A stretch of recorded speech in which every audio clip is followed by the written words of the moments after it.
pinanganak sa Osami City, New Annex Barangay Carmen, Purok 3 po. Doon po ako pinanganak. Ako po ay grade 6 lamang po ang aking natapos. At yung nanay tatay ko, at sabihin ko na sa lahat na sa buong simbahan ng Pilipino, at sa lahat po, Your Honor, na ako po ay 7 years old po. Ako po ay nagkakaso ng robbery. Ay ng 7 years old po ako po ay nagnakaw na po dahil walang bigas at walang ulam ang aking tatay at nanay. Dahil po ay ang tatay ko walang trabaho, nakasakit po ng malaria. Ang nanay ko po ay mahirap lang po yun, walang trabaho din. Ikaw ba ay may asawa? Ako po ay may girlfriend, may mahal sa buhay sa ngayon. Ako po dating niwalay din po ako sa aking asawa. Okay, alam mo ba kung bakit nandito ko ngayon sa sa investigation committee ng Committee on Justice ng House of Representatives? Alam mo ba kung ba't ka nandito? Opo. Ba't ka nandito? Ako po ay naparito para sabihin ko po ang katotohanan ang nangyari sa loob ng Bilibid bilang isang chairman ng Maximum Security Compound po. Dito sa iyong salaysay, meron ka bang ginawang salaysay bago ka pumunta rito sa pagdinig na ito? Meron po. Ipinakikita ko sa iyo itong isang dokumento na may 2 pahina, may pamagat na salaysay at minarkahan bilang Exhibit E. Ito yung isang Xerox. Maaari mo bang tingnan, basahin o examinin ang dokumentong ito at sabihin mo sa ating mga nandito kung ito yung salaysay na sinasabi mo? Saan ba yung...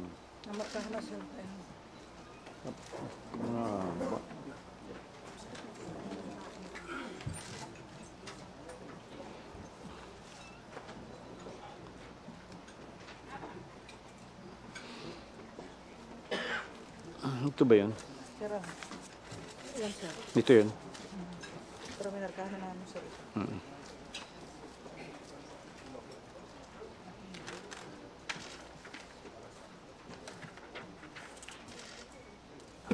Opo. Ito po. Yan ay Xerox copy lamang at kung pinatutunayan mo ba yan ang salaysay na ginawa mo? Opo, ito po. Xerox copy lamang yan kaya maaari bang pirmahan mong muli yung left hand margin, yung margin sa kaliwa sa first page at saka yung ibabaw ng pangalan mo sa second page. Dito ba?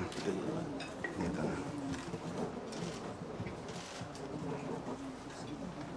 May the record reflect that the witness, Herbert Colango, signed the left-hand portion of the first page, salaysay.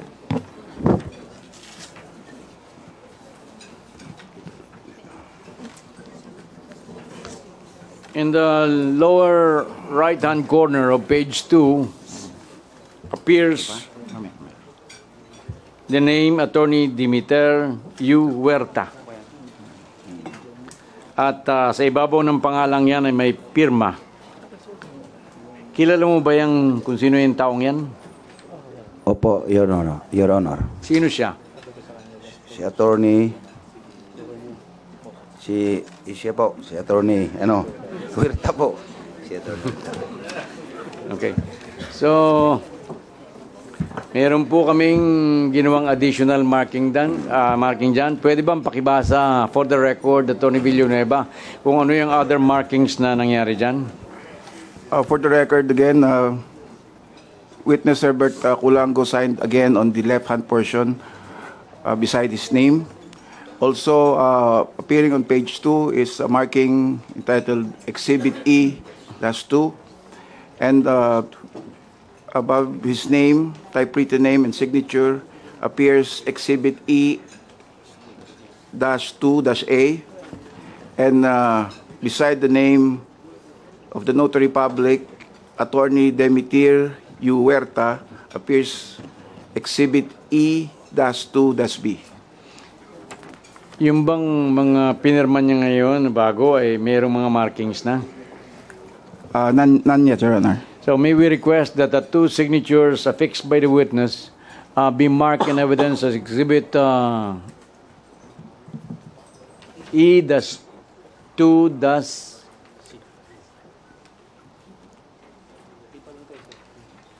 Hindi, may E-2-3, ano?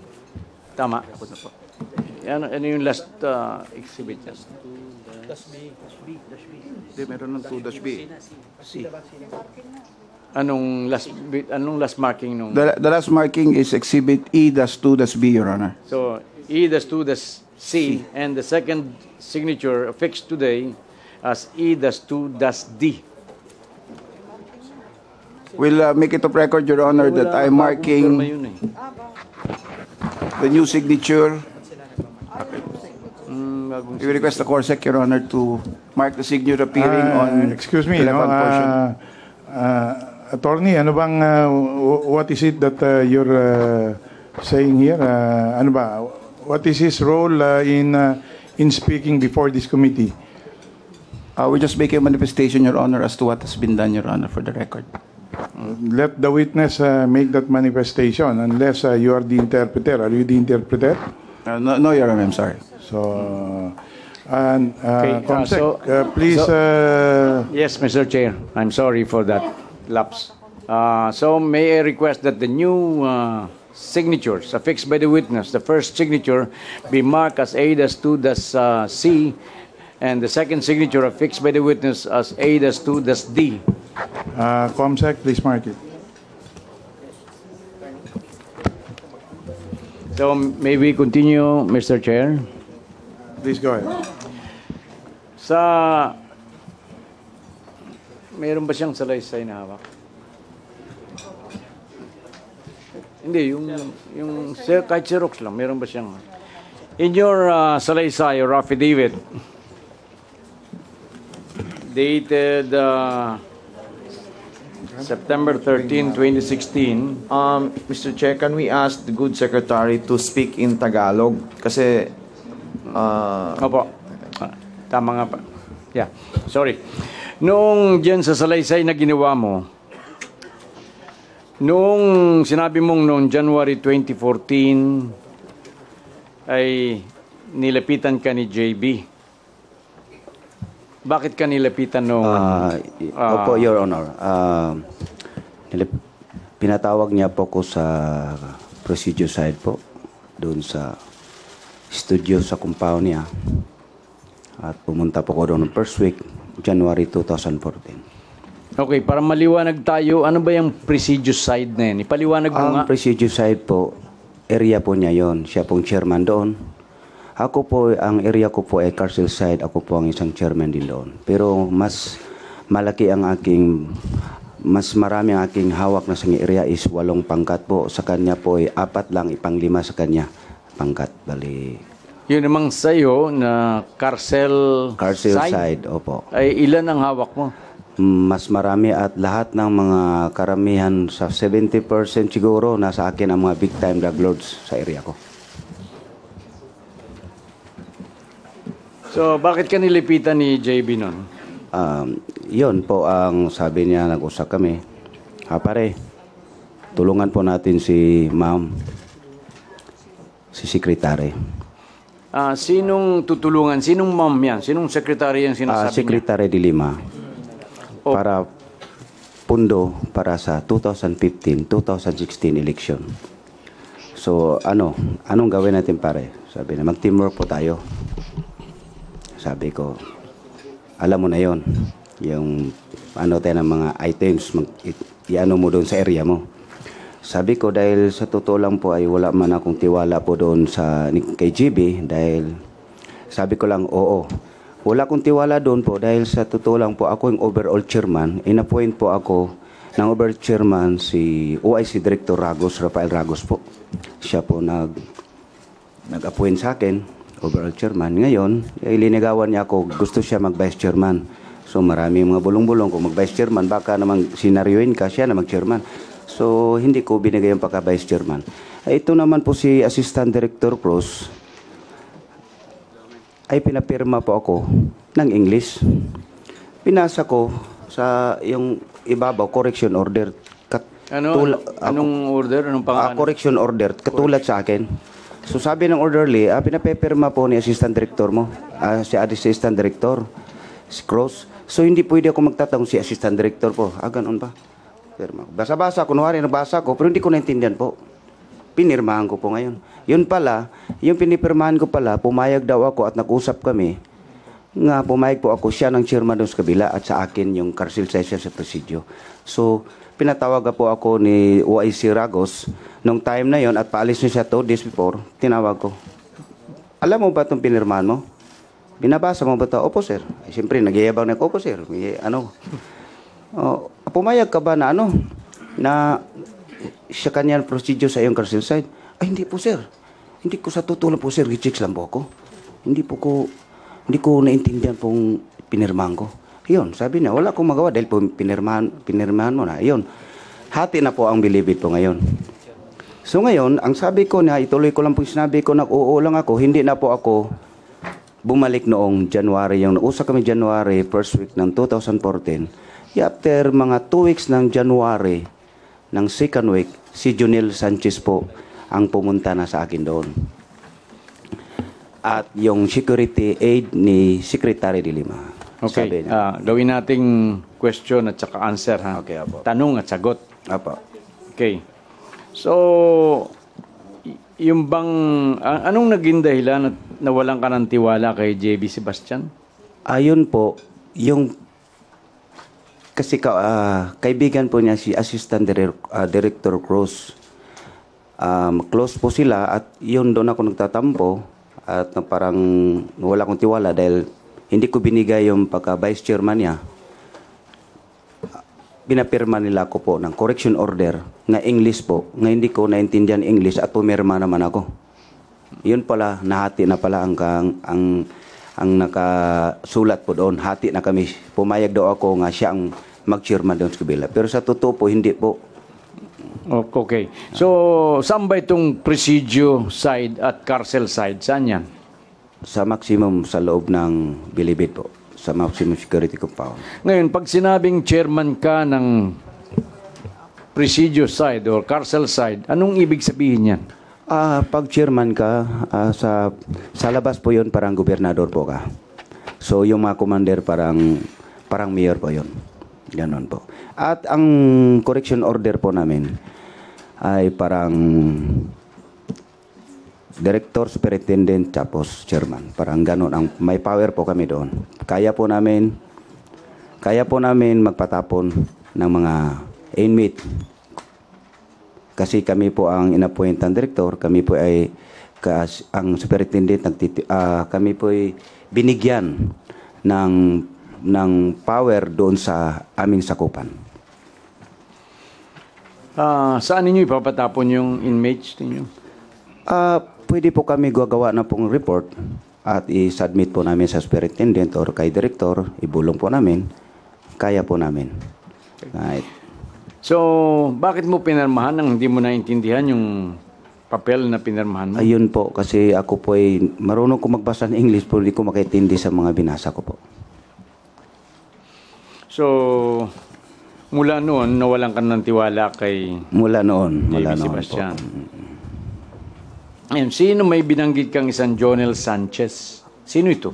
Ito po ay, siya po ang security aid ni Secretary de Lima po.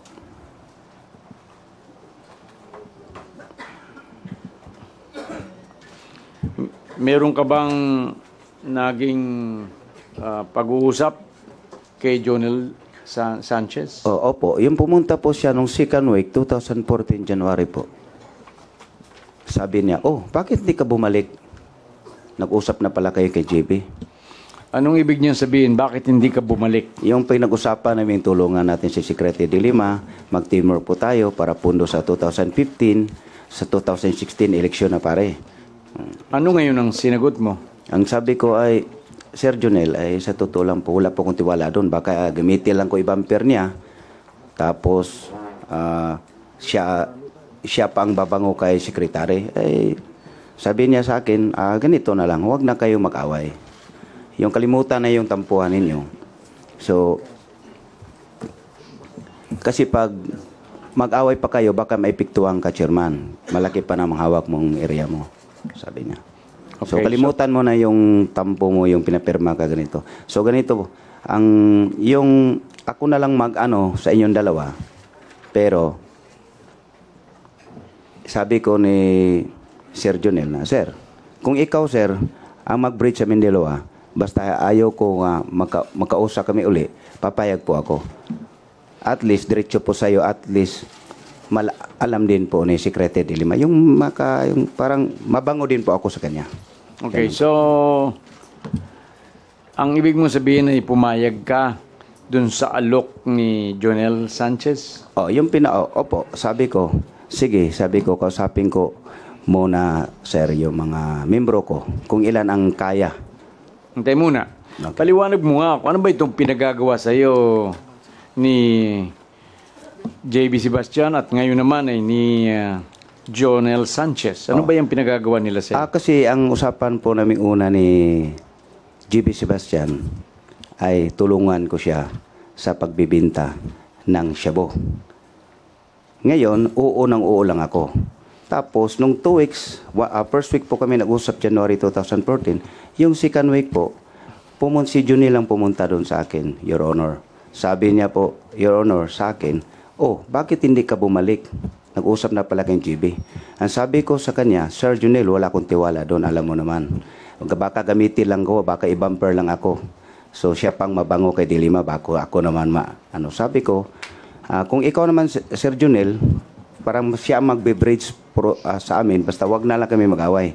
So ang usapan doon po, Your Honor, yung usapan namin GB, siya na ang magbe-bridge para sa amin. At sabi ko ni Sir Jonel na kausapin ko ng membro kung ilan ang kaya nila. So, okay. Sa makatuwid ng si Jonel na kumausap sa iyo ay pumayag ka na. Siyempre. Pumayag na po ako, Your Honor. Siyempre, bukod pa doon sa transaksyon na yon, ay may 3 milyon po kaming binibigay buwan-buwan po kay Secretary de Lima po. Okay. Ano yung 3 milyong binibigay mo buwan-buwan kay Secretary de Lima? Opo. Paano yan? Ikukulikta ko po ang aking sa area po sa mga big time. Tag 100,000, 200,000, may 500,000. So, pag umabot ng 3 milyon, buwan-buwan po yun po ang PR, ang tatawag sa amin yun ay PR Payula po. Para lahat ng gusto namin mga kontrabando ipapasok. Golf cart, motor di kurente. Ang aking motor di kurente sa area ko is 100 ka motor di kurente scooter. Golf cart ko sa area ko nasa 30 to 40 golf cart. Concert ko, mag-concert po, gumawa ko ng concert na parang Aranita. Lahat pumapasok ng truck ko, 4-5 truck, 10-wheelers po. Makakarga po ako ng mga beer in can po. 300 boxes po every event ko po. Okay. Hindi ko maintindihan yung 300 boxes ng beer o cases ng beer. Ang Beer in can po. Carton po. Box. Ang bili ko po is 700 pesos. Binibinta ko sa loob ng maximum po ay 10,000. 3 to 4 hours po, ubos na yun po ang 300 boxes na beer.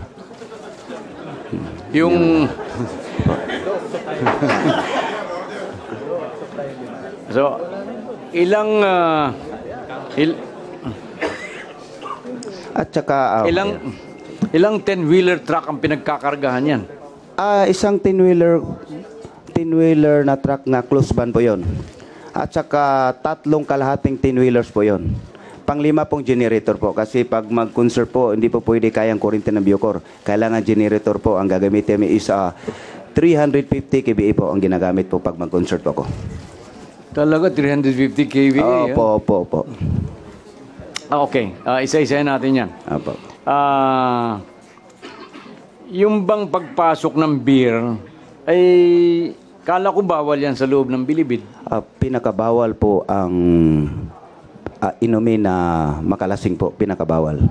Pinakabawal. Kasi yung noon dating wala pa ko sa maximum bihira sila makapasok ng beer. Ako lang nagpapasok diyan mula tinayo yung bilibid ng maximum. Ako lang nagpapasok ng 300 boxes ng beer. O bakit mo naman naipasok yan, samantalang yan ang pinakabawal sa loob ng bilibid? Ay siyempre po may paspas po tayo sa Department of Justice in Secreta de Lima po. Paano ka binasbasa nun? Dahil po doon sa security po niya ang kausap ko at isang bisis ko po nakausap po si Secreta de Lima sa PON po, isang bisis po. Nakausap mo tungkol dyan sa Opo, pagpasok ng beer? may number po. Saan yung...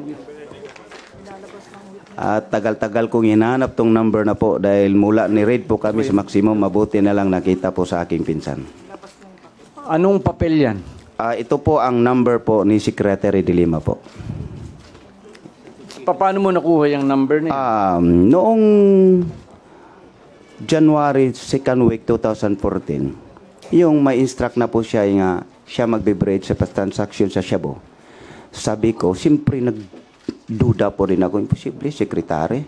Tapos ganun, siyempre, sabi ko, Jonel, sir, pwede ba makausap saglit po si sekretary?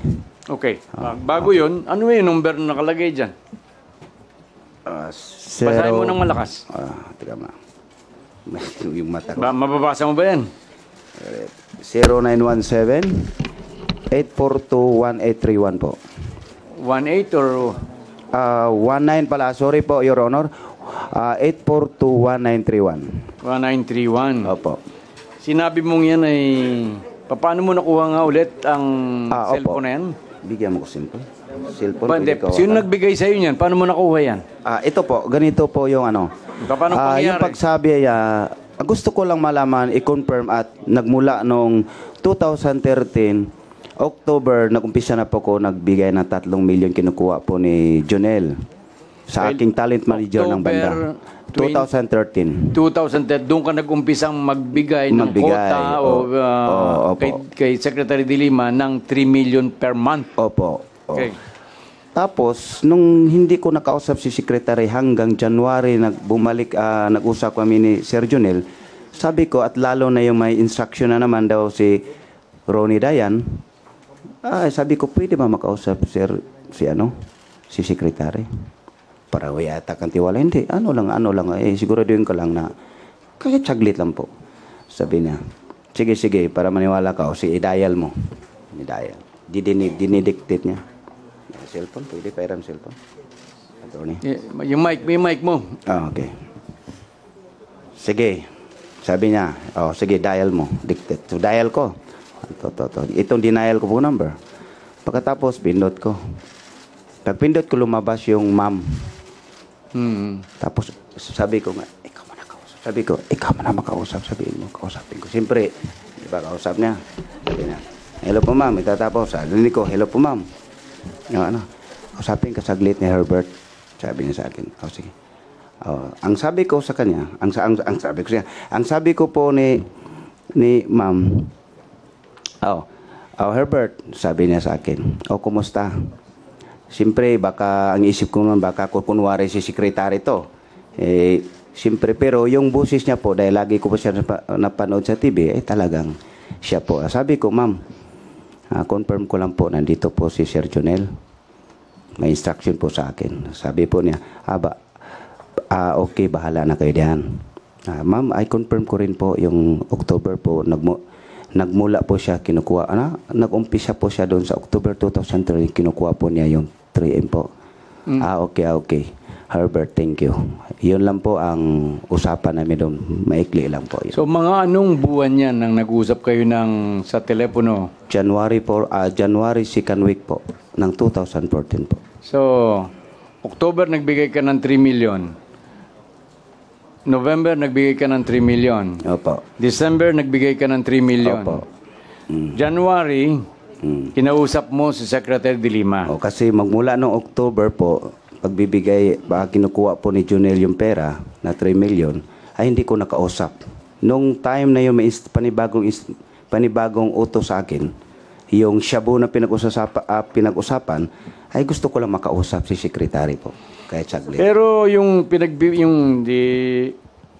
yung mga nakaraang pinagbibigyan mo, October, November, December, nagduda ka ba na nakakarating kay Secretary de Lima yun o hindi? Kasi, nung sa 3 million, hindi kasi, hindi pa ko, wala kung kung may duda po, Your Honor, kunti lang kasi, ang una-una, ang katiwala ko, yung talent manager ng banda ko po.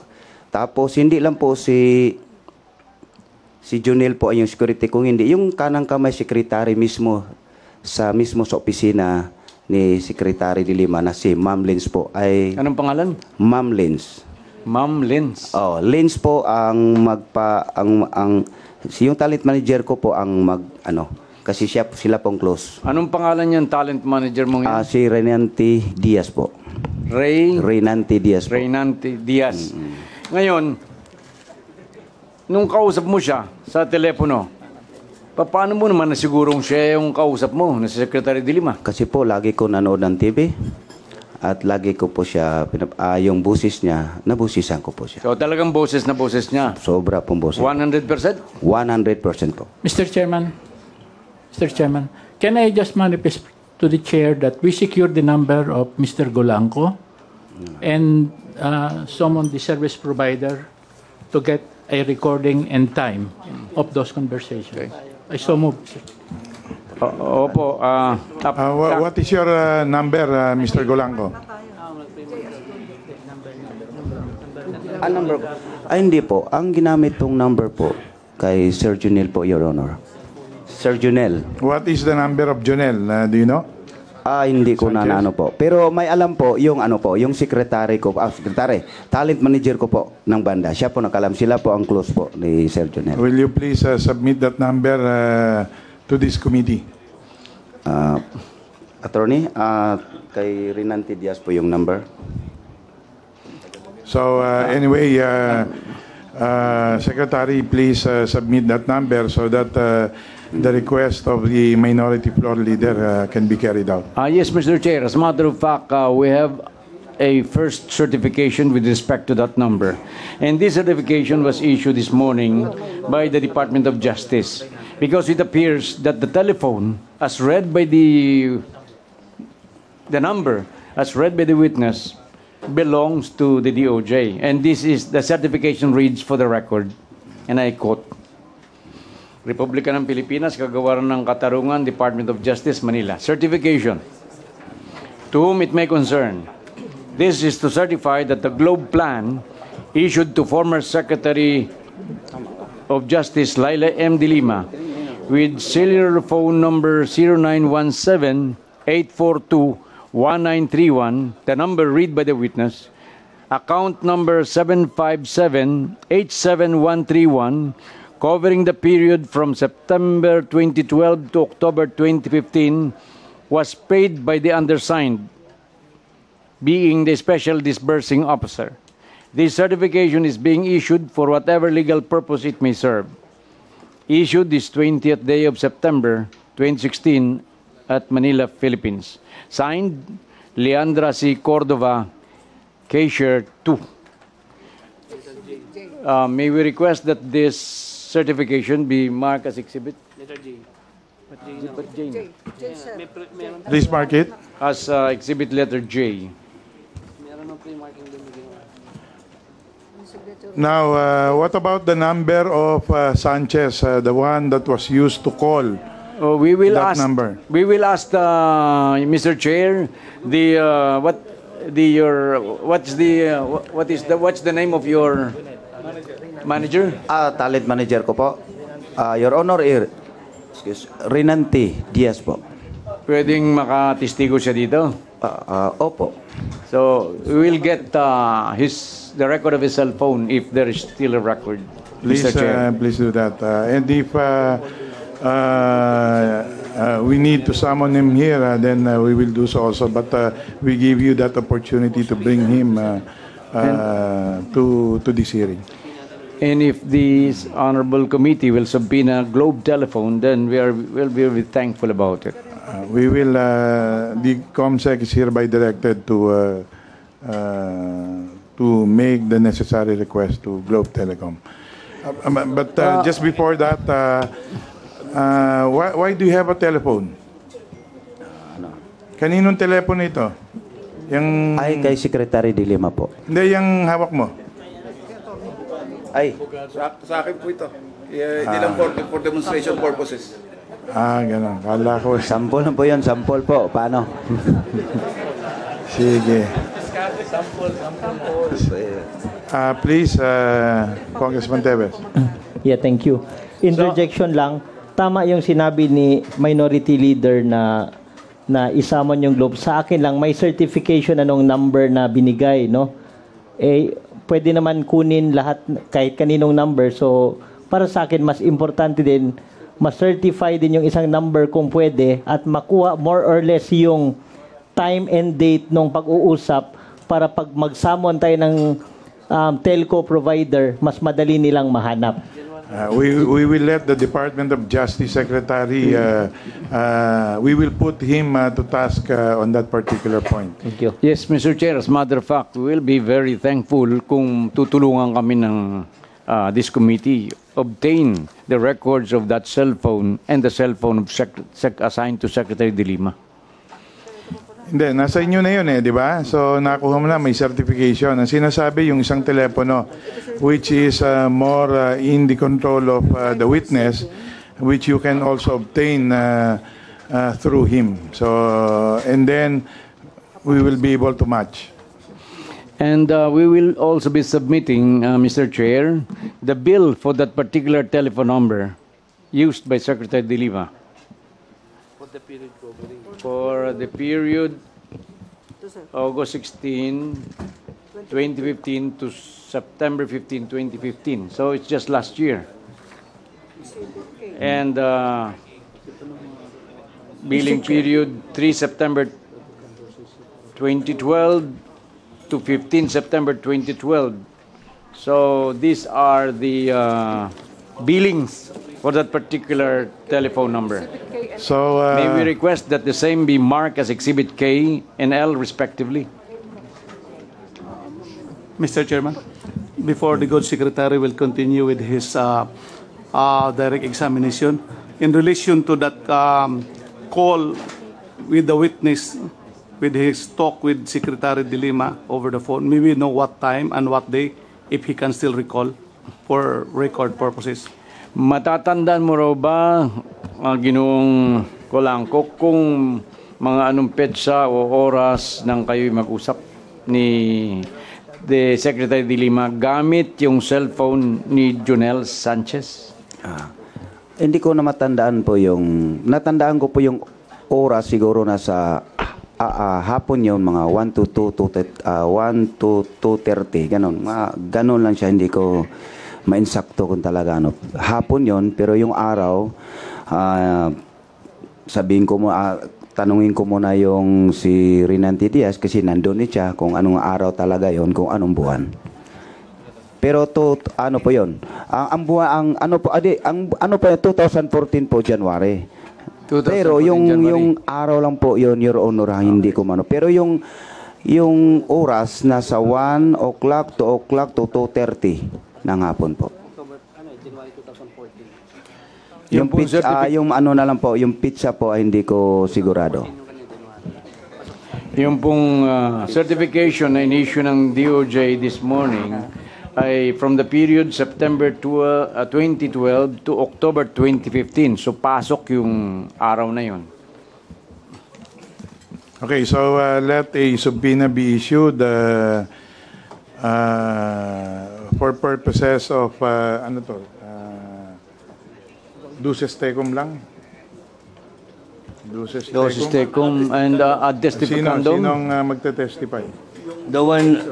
Anyway, let's do it this way. Can you please submit the particulars to us of that particular person to be subpoenaed and the particular document also to be subpoenaed, so the committee can issue the subpoena duces tecum and ad testificandum. We will do it, Mr. Chair. Mr. Chair, just in connection with the motion for the issuance of subpoena duces tecum and ad testificandum, since they have been mentioning about the brazen disregard of the standard operating procedure as to maintenance of the Bilibid prison, may we request for the names mentioned that they be also be subpoenaed with ad testification